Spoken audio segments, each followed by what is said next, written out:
কাজের বৌদি আজকে আমাকে বলল, এই শোন না রিঙ্কু, আমার সাথে এক জায়গায় যাবি? আমি বললাম, কোথায় বৌদি? বলল, তুই আগে বল যাবি কি না।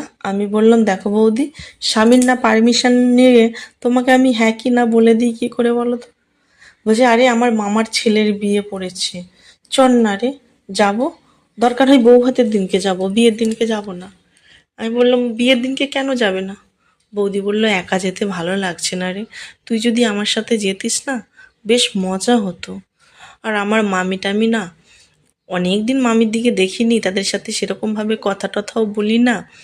আর বড় মামার বড় ছেলের বৌমা হয়ে গেছে, তার সাথে আমি সেরকমভাবে কথা বলি না। আর আমার মাসি টাসি আর এই আসবে, কিন্তু অতটা সেরকমই নয়। তোকে যতটা আপন আপন বলে মনে হয়, আমার মনে হয় অন্য কারো কাছে আমার আপন আপন বলে মনে হয় না। আমি তখন বললাম, বৌদি, তুমি আমাকে কেন নিয়ে যাবে আমি জানি, সেখানে যেও আমাকে কাজ করাবে তার জন্য।